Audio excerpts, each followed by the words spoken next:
palad ng ating Diyos, ang ating tagapagligtas. Every Sunday, Sunday by Sunday, yan po yung ating inaantabayanan na muli sana dumating as far as yung bilis, no? Sometimes inihila natin makarating ng Sunday.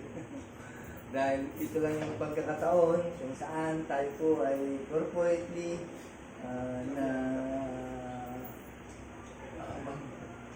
sumamba sa ating dakilang Diyos. Right? So, sabi nga, punong-puno ng pag-asa at mystery, expectation ang taong ito. Dahil 1/4 pa lang ng taong ito ay medyo may mga naisulat na tayo. At may mga nakaganapan na kung saan ang Diyos ay kumikilos at gumagawa sa buhay po natin. And yet, maraming mga pagkakataon din na God is good. Sovereign God. Why does God allows this suffering? Right? If God is good, bakit nangyayari ito? Ito yung tanong ng sanlibutan. Diba? Maraming nagre-reklamo at pinipusyan nila ang Diyos dahil ikaw ang Diyos, kontrolado mo lahat. Bakit pinapayagan mo na mangyari, maganap ng isang bagay na hindi namin matanggap, right? Kung tutuusin yung nangyayari na suffering sa buhay po natin compare sa taong walang kasalanan, namuhay po siya ng may kabanalan and yet suffered.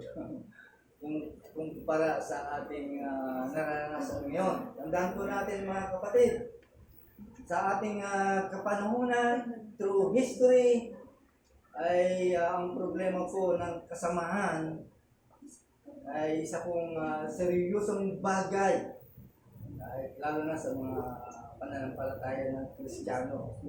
Diba?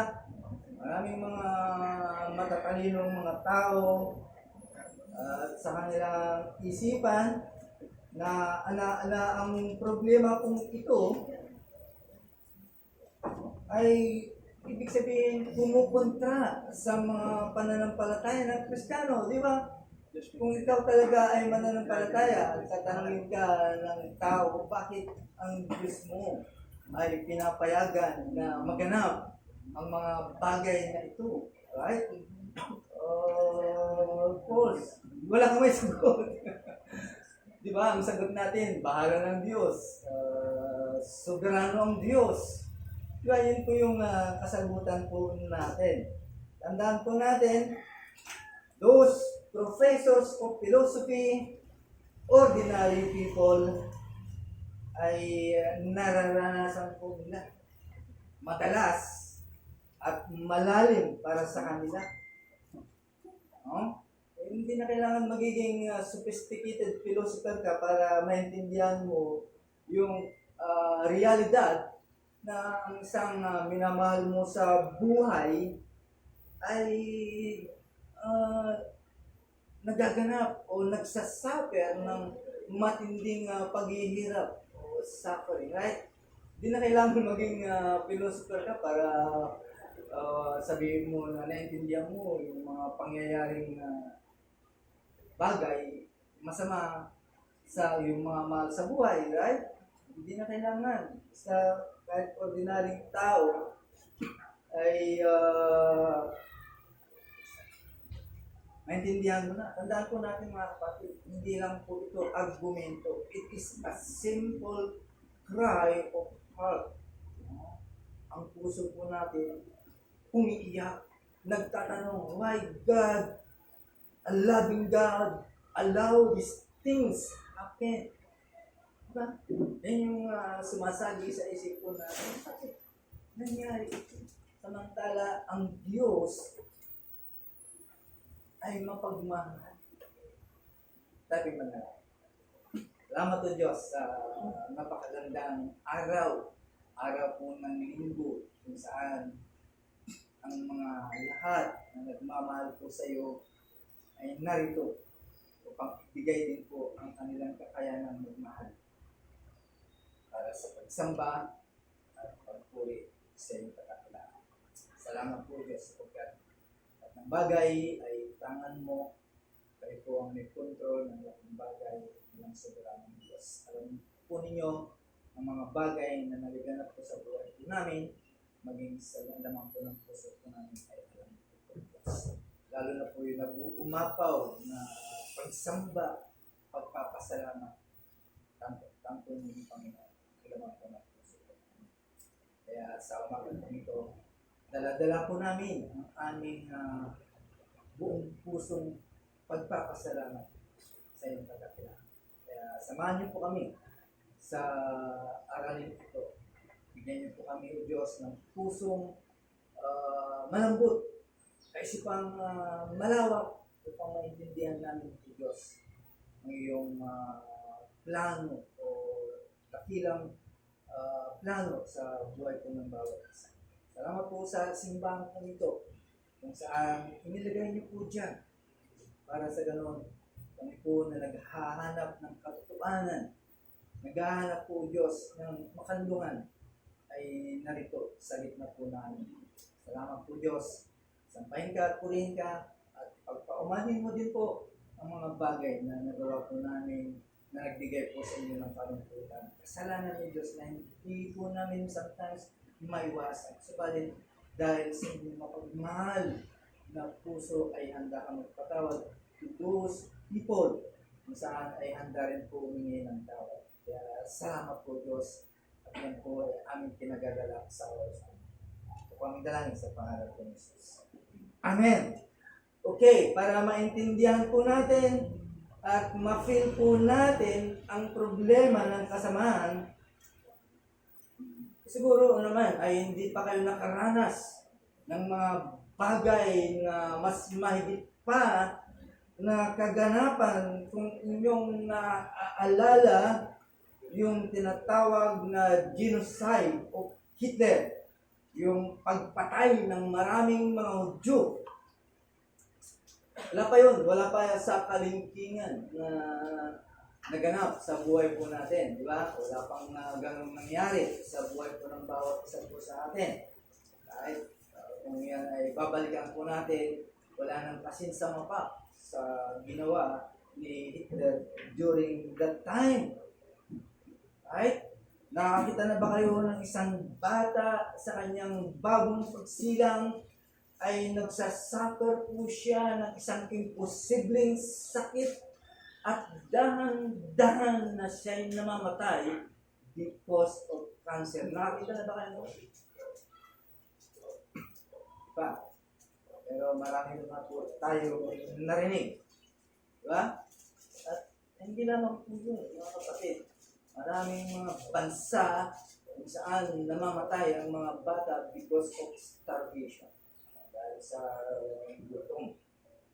Kaya kung iisipin po natin ang lahat ng bagay na iyon, iiyak ang puso mo. Diba? Hindi mo matatanggap bilang isang tao na may Diyos na tinatangala po natin, and yet, pinapayagan po yun. How could a loving God allow this thing? Right? At ito po ang iyak ng mga tao na hindi mananampalataya. At mananampalataya rin. Diba? Ito din yung tanong natin. Bilang isang Kristiyano, Lord, bakit nangyayari ito? Diba? Hindi lang ang mga unbelievers, ang mga nagre-reklamo o nagkakaroon, even Christian o believers ay ginagawa nila po. So, ibig sabihin, there is something universally human about that cry. Ibig sabihin, umiiyak ang tao. It's something that goes very deep, malalim na katanungan po ito. Right? May kasagutan ba sa problemang ito? I believe so.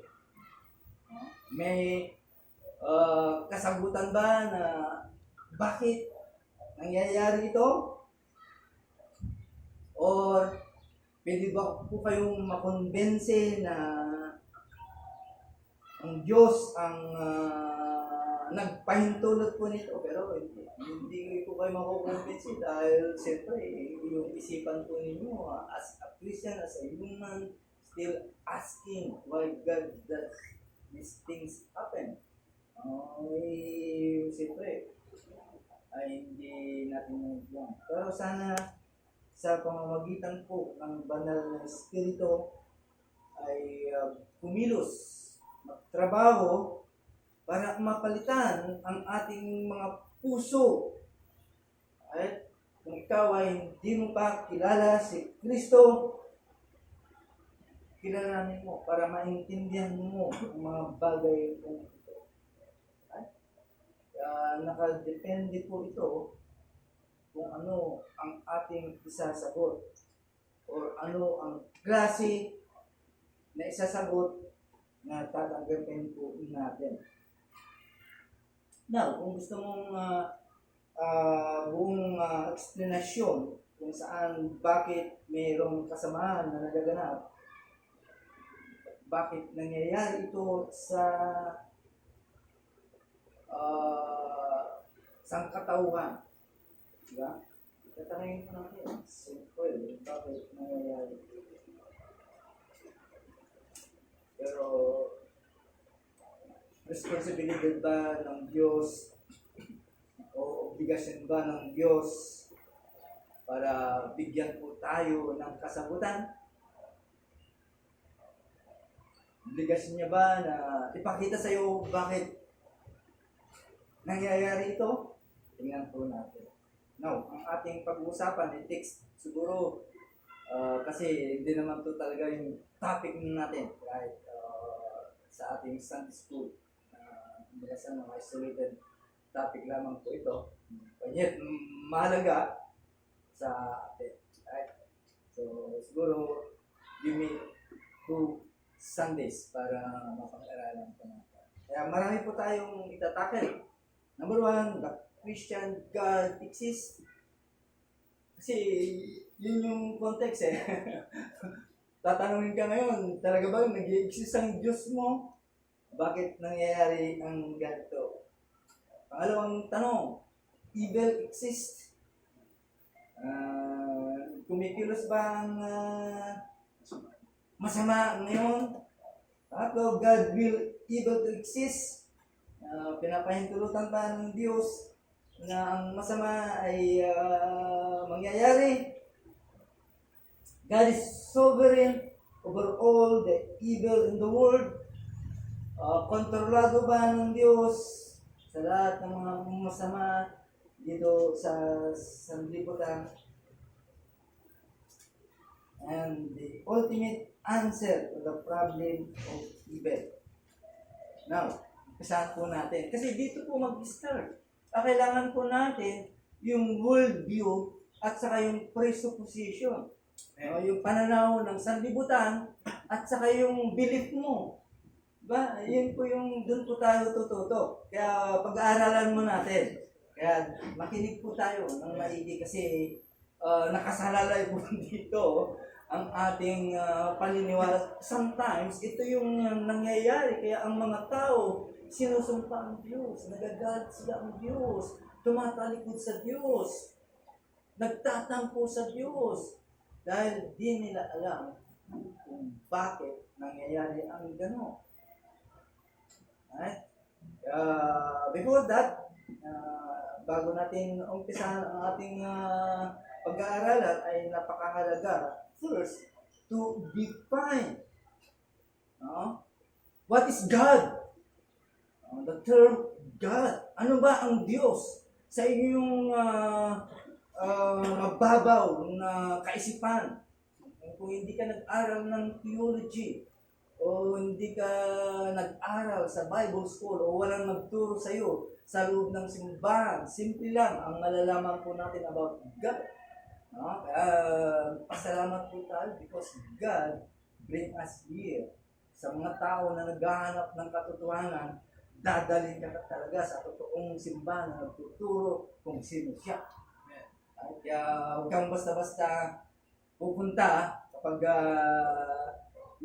merong nag-alok sa iyo. Tanungin mo kung ano ang kanyang pananampalataya, statement of faith. No? Kung sino po siya. Kaya napakahalaga po yun. So, pag-aaralan po natin kung ano po talaga ang Diyos sa tingin ninyo. Sa pagkakilala po natin sa Diyos. Simple lang. Ang Diyos, of course, kung titignan mo ang lahat, right? Kung naniniwala ka na may Diyos, sasabihin mo, ang Diyos, ang siyang lumikha ng lahat ng bagay.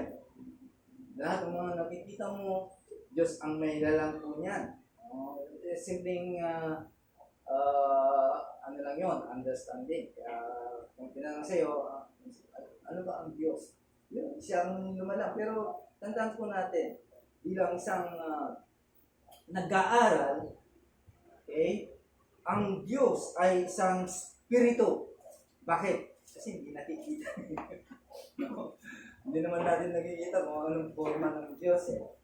Nung dumating si Kristo, yun, nakita po natin yung karakter ng Diyos through Christ. Right? Ibig sabihin, nung dumating si Kristo, ibig sabihin, tao din ng Diyos. Kasi nagtaging tao si Kristo. No? Kaya hindi po natin masasabi. No? Kung pag-aaralan po natin, mas malalim pa kung sino ang Diyos. Pero sa simpleng pamamaraan ay malalaman po natin that God is a spirit, infinite, eternal, and unchangeable in His being, wisdom, power, holiness, justice, goodness, and truth. Okay? Ito, makikita po natin ito sa catechism po ng Baptist. Kung gusto mong pag-aralan, buksan mo yung catechism Baptist, lalo na sa reform. Kasi nandun talaga sa kanila yung malalim na katotohanan. Right? We are glad because tayo po ay nabiyayaan ng mga ganitong kaalaman, natutunan po natin. Hindi tayo nag-stick sa ating nalalaman. No? Kung alam mo kung handa ka na matuto at gusto mong malaman pa yung malalim, no? Babagsakan ka ng Diyos ng maraming kaalaman. Kaya be ready, no? Hindi ka naman biyayaan ng Diyos kapag tamad ka mo. Kung Biblia mo nga lang, hindi mo mabasa, hindi paano kung bibiyayaan ng Diyos. Kaya bilang isang Kristiyano, no? It is a responsibility natin na malaman talaga kung sino ang katotohanan. Okay, tuloy po tayo. No? So, ito, hindi po natin pinag-uusapan about the generic form of theism, kundi ito po ay Christian theism. No? Yung paniniwala ng Kristiyano. Why? Why is that the case? No? Kasi hindi po tayo naniniwala that there is another God aside the Christian God. Sino ba yung Diyos mo? No? Buksan po natin in Isaiah chapter 45 verse 5. Bilang panimula ng ating pag-aaral. Okay, pakibasa. Umpisahan po natin sa likod. Para sila yung unang magtatamasa. Para sa susunod. Isaiah 45 verse 5. I am the Lord, and there is none. There is none else. There is no God beside me. I girded thee, though thou hast not known me. Okay, mahalaga po ito. It is important to take note that God, and there's no other God.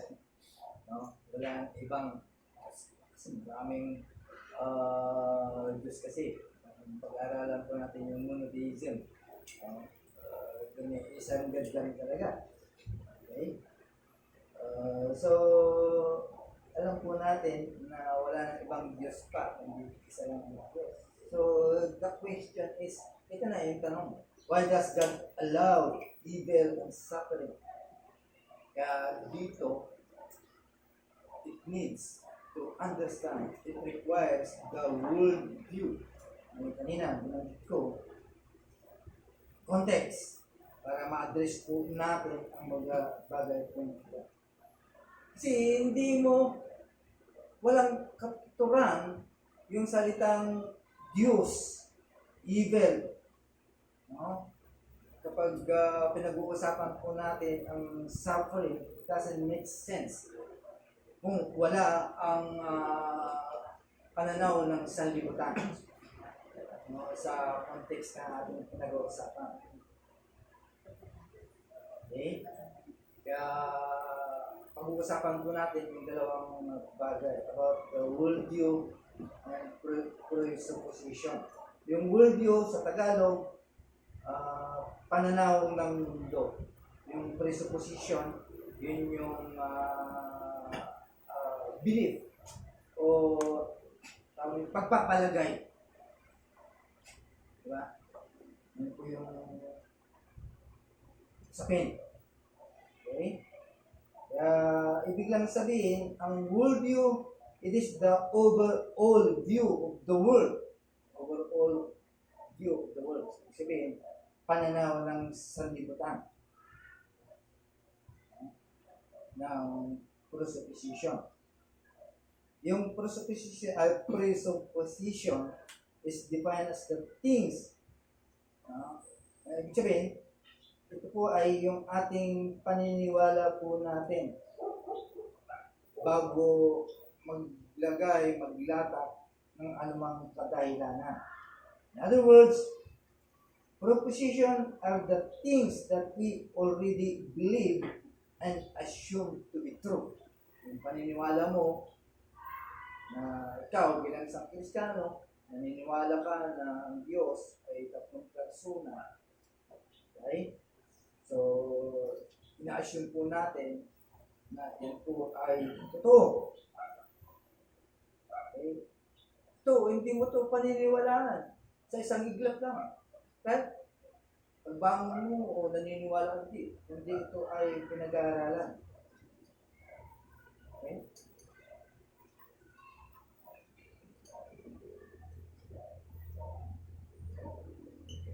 Kaya naiintindihan po natin po. Kasi ito yung kumikilid sa isipan po natin. Kung bakit lahat ito ay nagaganap. Dapat naiintindihan po natin. Now, intindihan po natin maigi para hindi na tayo magmamakto. Lalo na sa mga mabababaw ng Kristiyano. Kaya nga, ito yung kadahilanan kaya bumibitaw. Kasi pangako sa kanila, pumunta ka sa simbahan mo na buwan na dito at mawawala ang problema mo. Lahat yan ay magiging mabuti na. Diba? Kahit ang masasama ay mawawala sa iyo. Puro good, nothing bad. Right?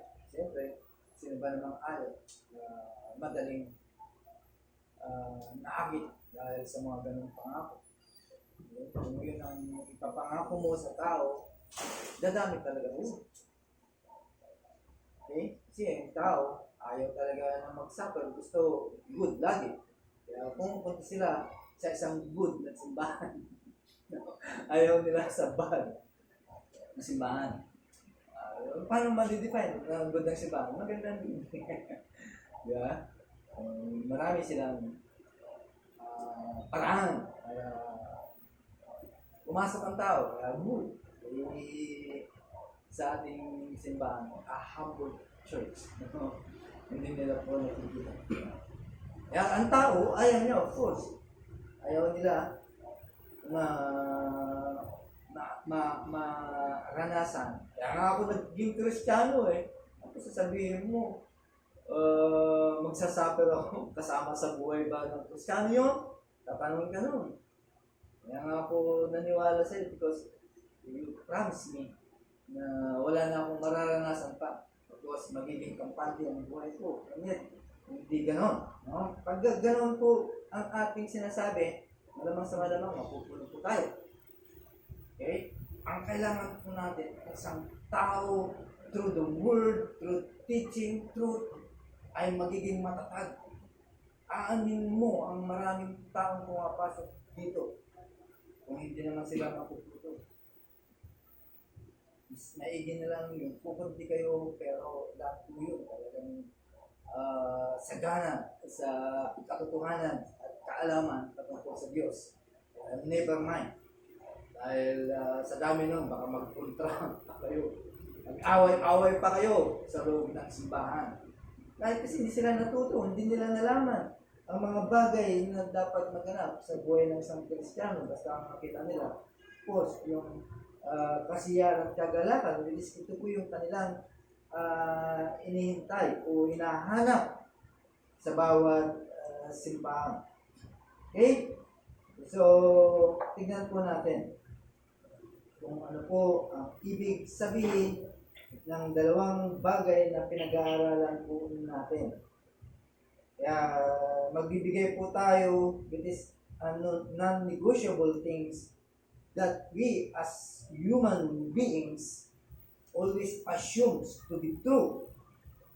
Ito yung ating preposition. Ito yung ating belief. Walang mababago dito. Kasi ito ay tinakda na. Kaya ito ay pinaniniwalaan po natin. Dalawang bagay po ito. Yung laws of logic and ethics. Ano yung laws of logic? Law of non-contradiction and law of excluded middle in the law of identity. This is the rules of inference. Inference. Yung mga law, di ba? Laws of logic. Yun yung mga bagay na hindi na yung mababago. At ito ay mga katotohanan. Alam naman po natin kung ano po yung law of non-contradiction. Diba? Especially yung laws of nature. Diba? Bakit ka nagkasakit? Bakit ka na ganyan ang nangyari sa'yo? Because hindi mo sinunod yung nature of law na bawal sa'yo ang kumain ng madami, may mga mantika, nagkasakit ka dahil hindi mo sinunod. Pero totoo, that's law of logic. Right? Totoo yun. At marami pa. Pangalawa, yung ethics, yung study of morality. Yung study of morality. Kaya dito pupunta kung bakit nangyayari ito. Okay? So, pag-aaralan po natin. Because this is very important or necessary para sa ating pag-aaral. Tandaan po natin at tignan po natin sa araw-araw na buhay po natin at makikita po natin, gamitin po natin yung lente ng logic and ethics para maintindihan po natin bakit may mga kaganapan na nangyayari sa ating palibot. Right? Kasi kailangan maintindihan po natin bakit may mga bagay na nangyayari na gano'n. Hindi po, sometimes hindi po natin naintindihan. Okay? Because itong mga pag-aaral po natin, ito yung magiging consistent. Kasi nangyayari ito. So, bakit nangyayari ito? Okay? Na ito ba ay mabuti at masama? Kasi without the logic and ethics, itong mga tanong ito, hindi natin maintindihan. Nonsense. Right? Hindi natin maintindihan. Kasi kung isipin mo, hindi, basta ako naniniwala, may Diyos naman, kumukontrol ng lahat ng bagay, yun ang paniwala ko. Di ba? Yun yung doon ka mag-iisip. Kasi may Diyos may sinasabi kang may Diyos Sinasabi mo pang soberano. So, ibig sabihin, control niya lang lahat ng bagay. Bakit? Inaalam niya. So, ibig sabihin, Diyos din bang promotor ng mga bagay niya? Kahit bakit nangyayari? Okay? So, there's a big question sa ating isipan why there is evil and suffering. Sometimes, maaari ito na rin ang yung magiging katanungan, and you will assume. Right? Kasi nag-aaral po tayo about theism, no? So there is a contradiction.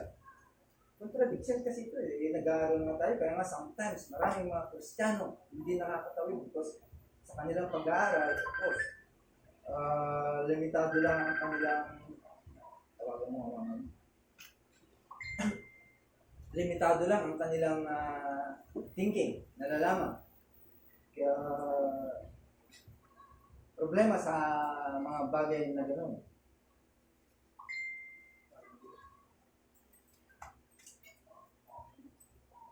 Okay?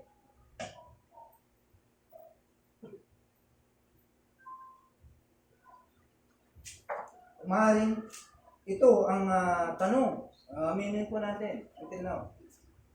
Tanong pa rin natin po. Kung hindi ka malalim sa theology, talagang tao. Hindi kahit malalim na tanong. Ang malalim na pagkaalam mo, tatanong pa rin. Okay? Ating tignan. Kasi contradictory po ito sa ating pag-aaral tungkol sa Diyos bilang mga Kristiyano.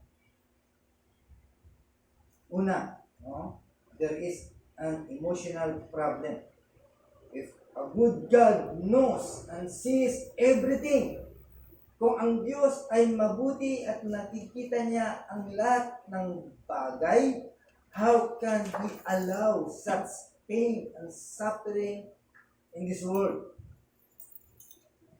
Bakit merong tinatawag na child molestation, rape, murder, children born with cancer, and so on and so forth? Bakit nangyayari mga bagay po ito? Sa kabilang banda, ito kasi emotional problem po ito.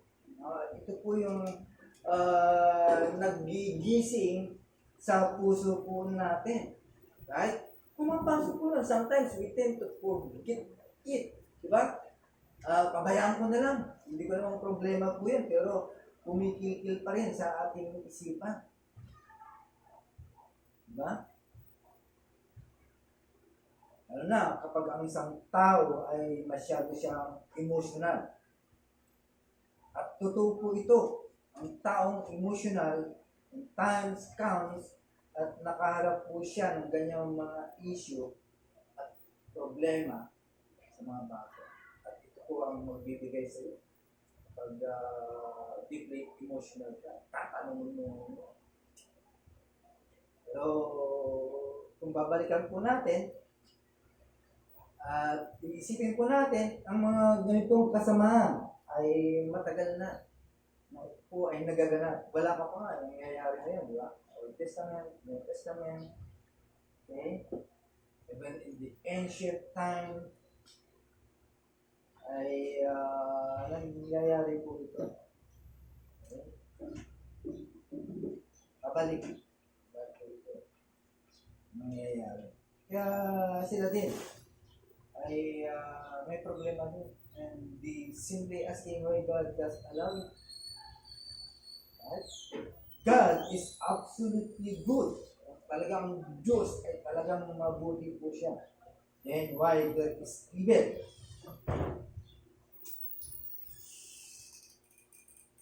Right? Ito ang ating isasanggang ngayon. Ito ngayon ang ating babanggang ngayon. At ito rin ang magiging tanong po natin. Okay? Kasi ito yung malilit natin naririnig. Para maintindihan natin o mabigyan po natin ng kasagutan. Kasi ito yun. Tatanungin ka kung talaga ang Diyos ay makapangyarihan. Okay? Then, you won't debate. Hindi niya papayagan. or He would prevent evil. Kung talaga ang Diyos ay makapangyarihan, kaya niyang pigilin ang kasamaan. Okay? Kung talaga ang Diyos ay talagang napakabuti po siya, then you would desire to prevent evil. Di ba? Lahat po yun ay sasabihin po natin. Ikaw, sasabihin mo rin. At sasabihin ko sa iyo, yung nagtatanong. Kung talaga ang Diyos mo ay makapangyarihan, bakit hindi mo mapigilan ang kasamaan? But still, there is evil. Diyan ka ngayon magagalit. Therefore, your God is not powerful. Di ba? Yun ang sasabihin sa iyo. Therefore, there is no all-powerful, all-good God. Yan ang babangga po sa... Di ba? Kung talaga ang Diyos ay totoong nag-i-exist po siya, ibig sabihin, ang gagawin niya ay puro kabutihan. But because He is all-powerful enough to prevent or everything He wants He will. Diba? Kung makapangyarihan ng Diyos, siyempre, gusto niyang gawin na mabuti. Right? Then, evil would not exist. Kung yan ang makapangyarihan ng Diyos mo, kaya niyang tigilan lahat, dapat walang masama. Pero still, evil exists. Pero yan po yung sasabihin sa'yo, therefore your God is impotent. Babalik mo ngayon. Ibig sabihin, ang Diyos mo ay impotent. Walang kakayanan. Hindi mabuti ang Diyos mo. O hindi nag-i-exist at all ang Diyos mo. Yeah. Yan yung tatanong sa'yo bilang isang Kristiyano. Okay? Pero, tingnan po natin. Kailangan ma-address po natin in a logical problem. Huwag emotional problem. Right? Huwag emotional. Kailangan logical answer din. Kung logical problem, dapat logical answer din. So, titingnan po natin about the biblical worldview. Biblical worldview. No? Sa Biblia, okay, makikita po natin how God willed evil to manifest in the world and is sovereign over all of it. No, makikita mo sa Biblia bakit inalaw ng Diyos ang masama. Ang kanyang pagiging soberano ay kaya niyang kontrolin. Okay, yun po yung ating pinag-aaralan. Right? Kaya pwede po natin ma-address ang problemang ito, right, through the Bible. Pero kung tutusin, wala namang responsibility ng Diyos para sabihin sa iyo. Di ba? Hindi niya responsibility yun. Kaya tingnan po natin. And on the other hand, the emotional problem stirs our very hearts. Kaya nga sabi ko, sometimes, kapag tinamaan ka nun, di mo makakayanan, sometimes we tend to forget. At ayaw po natin i-reason out yung ating pagiging emotional. At ito po ay totoo that times we face issue or problem about event. Di ba? Minsan, tinatawanan na lang natin, pinahayaan na lang po natin. Kasi hindi natin kakayanan. Hindi mo mag-grasp. Bakit? Bilang isang mananampalataya, bilang tao, still, dumarating pa rin yung question mo. Bakit? Lord, inaalaw mo. Right? Now, pangalawa, evil exists. Tandaan po natin bilang mga Kristiyano, realistic po tayo. Ibig sabihin, alam po natin realidad po sa atin about the problem of evil. Alam mo, bilang isang Kristiyano, na mayroong problema ng kasamaan. Right? Alam mo yun? Because this world is ripe with pain.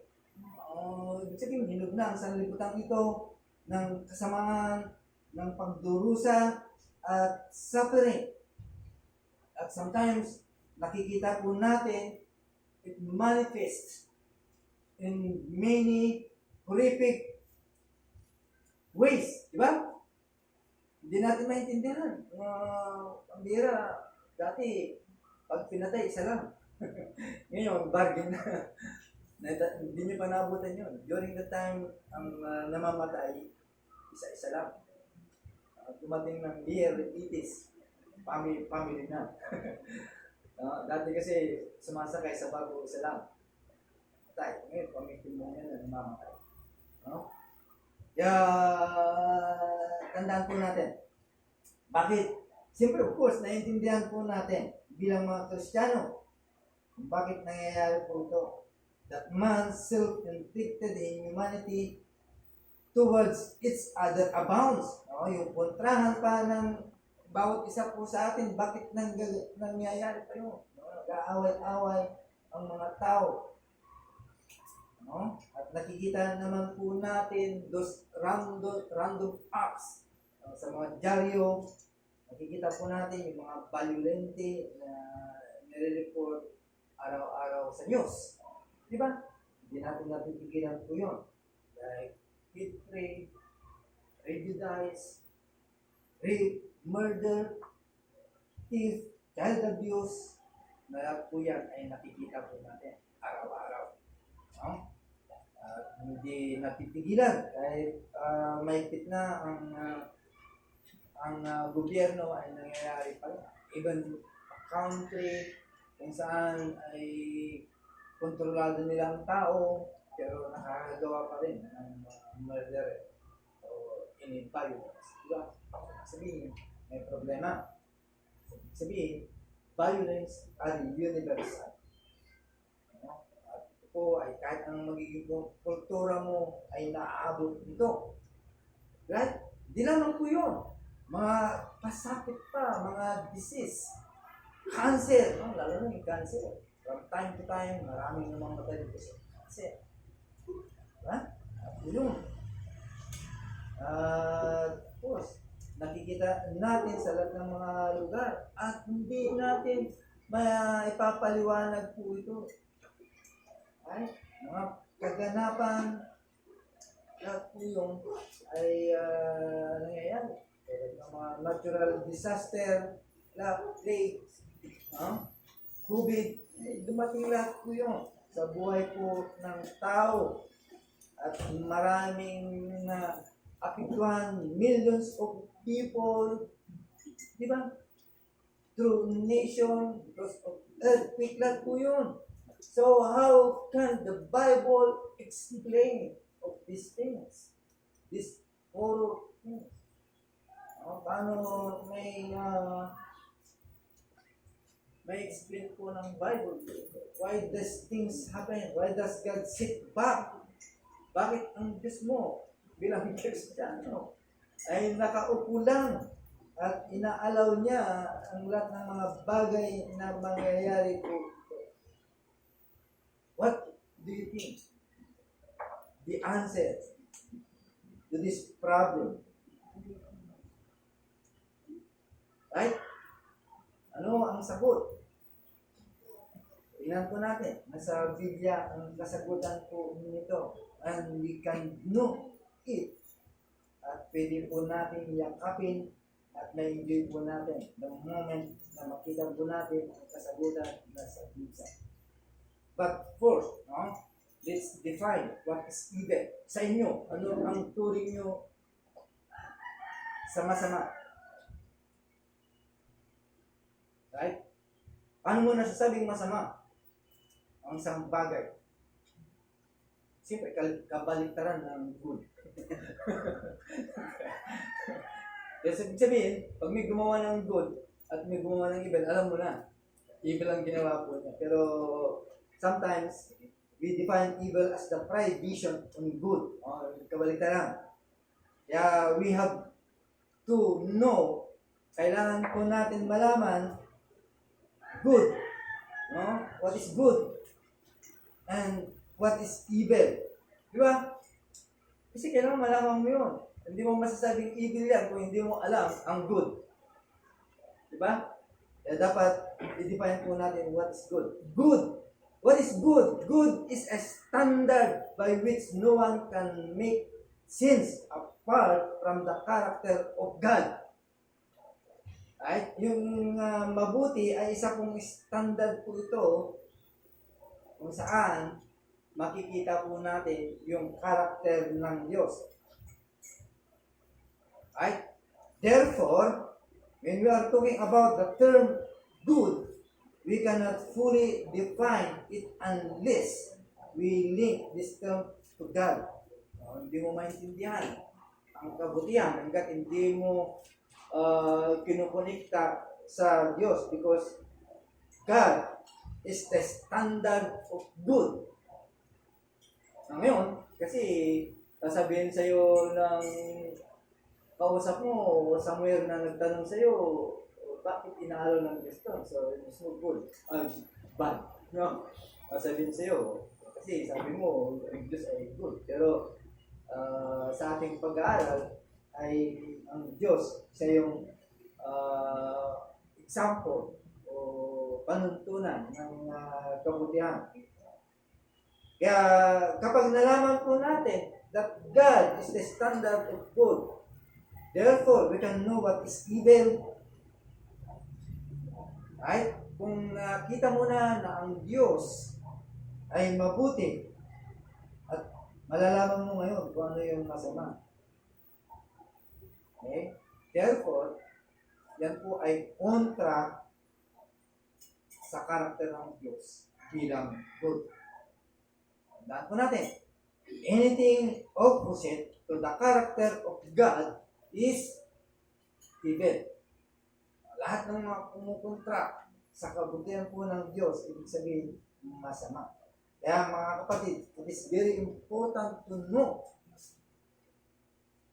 na dapat nating maintindihan. When a person raises the problem of evil, ibig lang sabihin, kapag ang isang tao at nagtanong at nagreklamo ng mga kasama, ibig sabihin, there is good. Of course, we are assuming that there is good. Okay? Of course, we are assuming na merong moral law between good and evil. Di ba? Kung ating titignan, kung merong masama at mabuti, ibig sabihin, there is a moral law.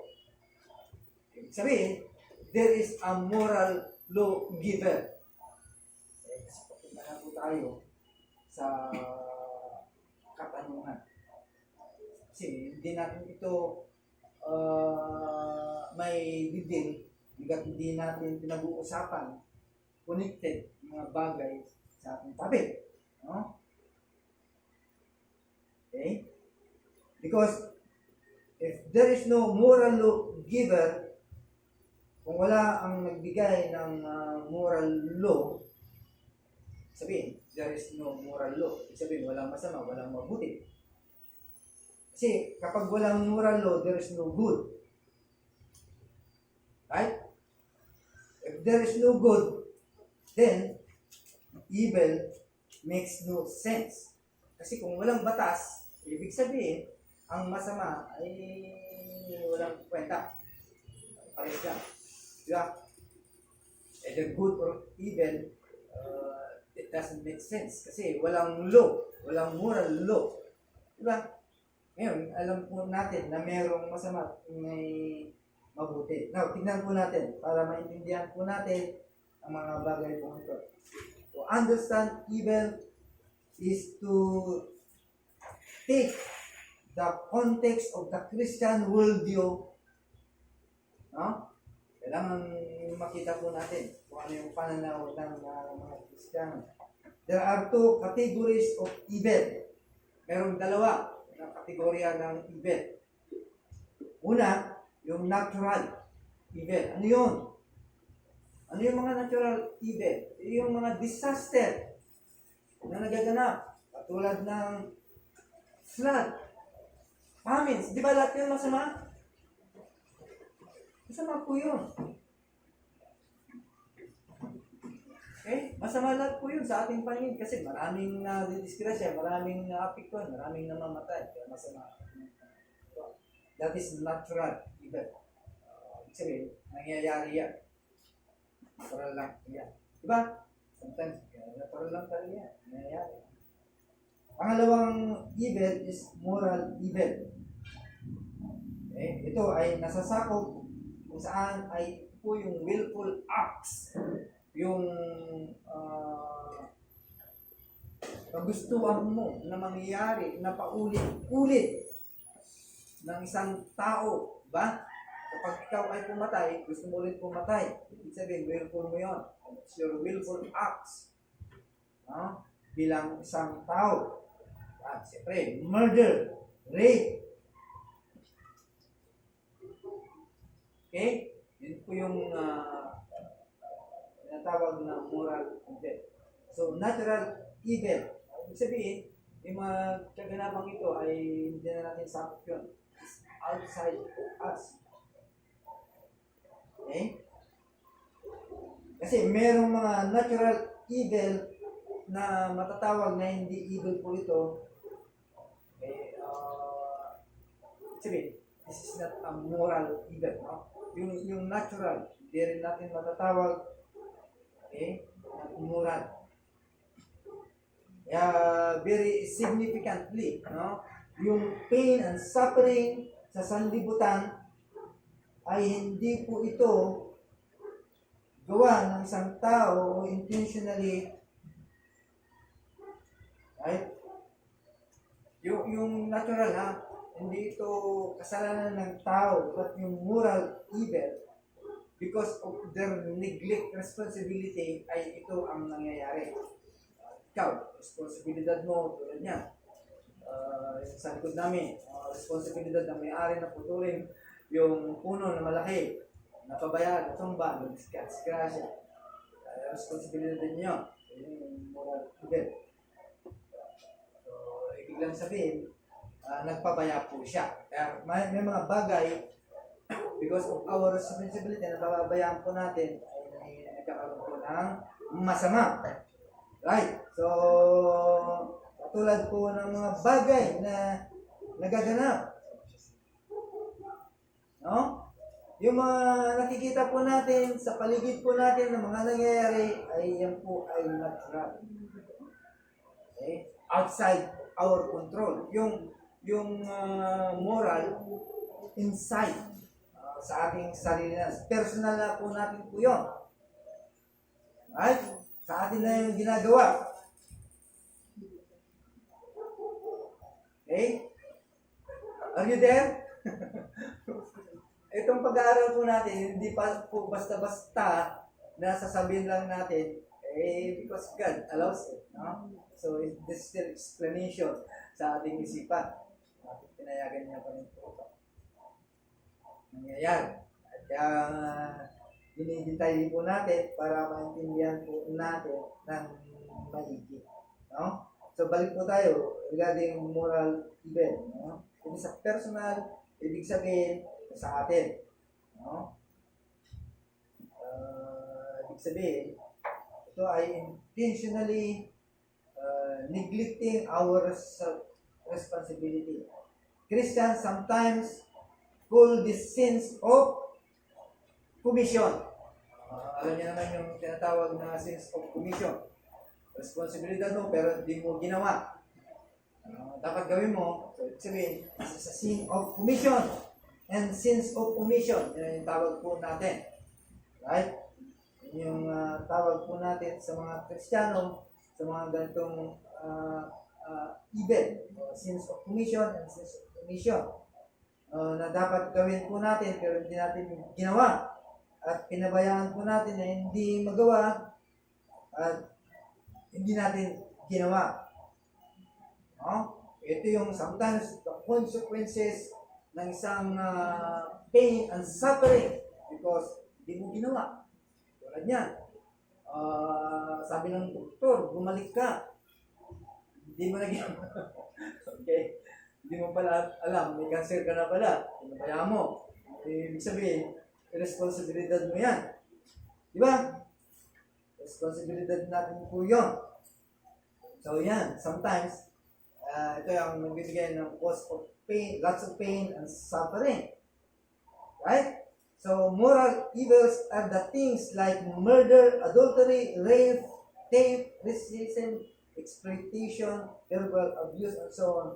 Ito po yung kaso kung saan ang tao intentionally and deliberately inflicting pain and suffering to each other. What that is a moral evil. Dalawa, no? Ibig sabihin, lang po yun, because of moral evil ay ginagawa niya sa kapwa niya tao. So, biglang sabihin, moral evil is a wickedness, sin, and transgression. Okay? Biglang sabihin, itong mga kasalanan ito, it dominates the life of humanity. Nasakop ang buhay ng isang katawan. No one is good. Not one. Okay? Tandaan po natin. Walang mabuti na kahit isa. Ang lahat ng kanyang isipan, ang kanyang human hearts are only evil continually. Nasa Bible po yun. Saan natin makikita? Sa Genesis chapter 6 verse 5. O pakibasa.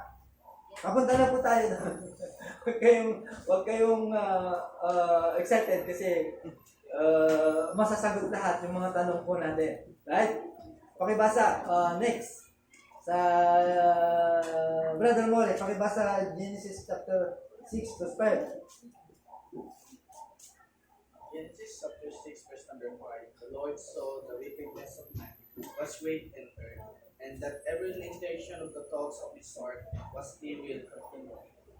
Right. So, ibig sabihin, there is in the human heart an unceasing lust that continually conceives sin, and then gives birth to it, and then produce death.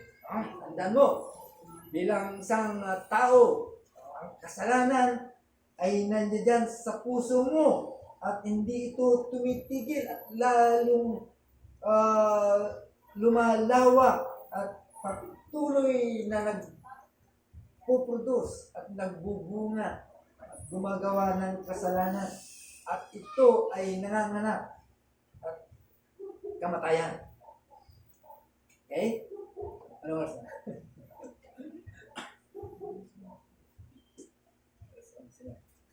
Tapusin muna natin. Hanggang 11, pwede. Okay. Kasi, importante po ito. Right? Sunod. God will evil to exist. Kalubang ba ng Diyos na ang kasamahan ay magpatuloy? Balik tayo. Punta ngayon tayo sa Garden of Eden. Sino na nakakita ng Garden of Eden? Sila Eva at saka si Adam. Sila lamang nakakita. Edenville. Edenville. Garden of Eden. Yung garden, yung dating sympathy.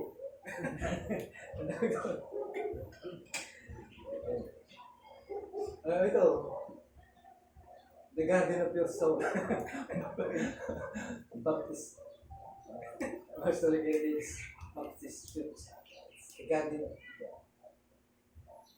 Okay. So, may mga tanong dapat nating sagutin. Did God create the world and call it good? Tanong. Ginawa ba ng Diyos ang sanlibutan na mabuti? Yes. Of course. Basahin mo ang Genesis, Para makita po natin. Ang sagot, yes, he did. But Adam sinned and then the fall took place. Ginawa ng Diyos sa libutan ng mabuti, kaya lang nagkasala si Adan at saka si Eva. Pero bakit hindi pinigilan ng Diyos ang pagbagsak? Di ba? Bakit hindi pinigilan ng Diyos ang pagbagsak? Eh, bakit naglagay pa ang Diyos ng tree of knowledge of good and evil? At siyempre, pwede namang pigilin ng Diyos po yun. Right? Di ba? Kaya niyang pigilin yun. Nakapangyari rin na yun. Pero inalaw ng Diyos na mangyari. Di ba? Pwedeng pigilin ng Diyos, but God chooses not to stop it. Why? Because He decreed that event, no? Kasi inilagay niya na ang event na yan, yung kaganapan doon sa Garden of Eden, dinikri ng Diyos na mangyari ito. No? He ordained it. That's why it happened. Diba? Kaya namang pero pinabayan ng Diyos at inalaw niya na mangyari po yan. Bakit? Yan po na may plano. No? May plano. Ayun, dito pinapakita na ngayon na ang isang taong makasalanan, nararapat lang na mag-suffer ka ng suffering, pain. Right? Kasi kung kumpara natin yung suffering na dinaranas mo, because hindi pa naman dumating sa pinaka-subdulan na suffering sa buhay mo, wala pa yun. And yet, ang tao, may isang tao na namuhay ng kabanana, pero hindi siya nakaligtas sa suffering. Diba? Kung tutusin, unfair. Kung sino pa yung walang kasalanan, siya pa yung nag-suffer ng hindi natin mawari kung anong klaseng paghihirap ang nasuffer ng tao mo. Yet ikaw, no? Nakukunting bagay lang, pinag-question mo ang Diyos kung bakit nangyayari ito while you are a sinner. Tuloy pa natin. Why did God will that event will certainly take place? Bakit pinabayaan ng Diyos na mangyari yung kaganapan doon sa Garden of Eden? Bakit bumagsak? Dahil sa kanilang disobedient, nadamay po tayo tuloy. Nagkasakit tayo, namatay. Why? Bakit ginawa ng Diyos ang mga bagay po na? Ginawa niya ito for His own glory. Right? Ginawa niya ito para hindi sagutin yung tanong mo, bakit mo ginawa ito? Makapangyarihan ng Diyos. No, ginawa niya ito alang-alang sa kanyang glory. Now, basahin po natin Isaiah chapter 45. Verse 5 and verse 7. Ito ngayon ang magiging sagot.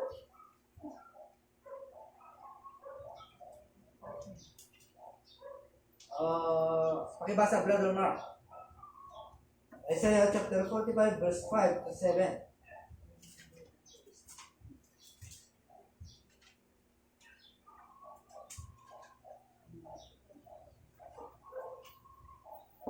Isaiah chapter 45, verse 7. 5 to 7.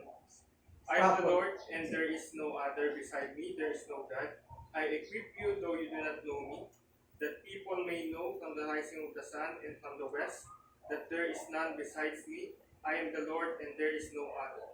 I form light and create darkness. I make well-being and create calamity. I am the Lord who does all these things. Okay, to answer your question, Wala kang karapatan. Question God. Siya ang may gawa ng lahat.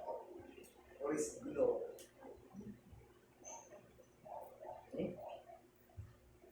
Ibig sabihin, God decree whatsoever. Ibig sabihin, lahat ng kanyang decree, it will come to pass. Okay? Sa lahat na kanyang dinecree, it will come to pass in any place, in any time. There is a meaning. Ginawa niya yan because merong kabuluhan, merong kaganapan. Right? Okay? Bakit? Mga bagay na ito, like sin, rape, abuse, wars, and all these things. Ang lahat ng mga bagay na ito ay may kahulugan. There is meaning. Bakit? Bakit? Bakit nangyari po ito? Anong ibig sabihin ng Diyos? Ano ang kanyang gustong iparating para sa atin? No? Tandaan po natin, God is working all things after the counsel of His will. No? Lahat ng mga bagay, gumagawa, kilos, ayon sa kanyang kalooban. Right? And sa totoo lang, it is beyond our capacity to understand. No? Hindi natin maintindihan po ito. Because as a finite human, ay hindi po natin maintindihan po ito. Hindi po natin makikita ito. Ano po ang plano ng Diyos. At kung paano, mangyayari, nagaganap for our own good and for His glory. Ginawa po ito ng Diyos together for our good and for His glory. Dapat maintindihan po natin po yun. At ito po ay nakikita natin ngayon sa ating kapanahonan o sa ating time. Right? Kung tutuusin, nagsisisi ba ang Diyos sa mga bagay na ito? Disappointed ba siya or frustrated po siya sa mga bagay po ito? Okay, tapusin muna natin. Next Sunday na lang po tayo. Mahaba pa ito. Okay? Dahil marami pa tayong ilalakad. So, para masagot po natin yung mga ganitong pagkakas. Why does God allows evil, suffering, pain sa buhay po ng tao? Diba? Ang Diyos mo, bilang isang Kristiyano, ang Diyos mo ay makapangyarihan, mabuti. Bakit nangyari po ito? Makapangyarihan, bakit hindi niya pinigil? Hindi niya in-stop? Bakit nangyari pa rin? So, ibig lang sabihin, ang Diyos mo ay impotent. Walang kakayanan. Diba? Yun yung ibabangga sa iyo ngayon ng tao bilang isang Kristiyano. Okay? So, next Sunday na lang. Right? So, meron pa tayong time para sa katanungan? Meron pa? 5 minutes, 10 minutes.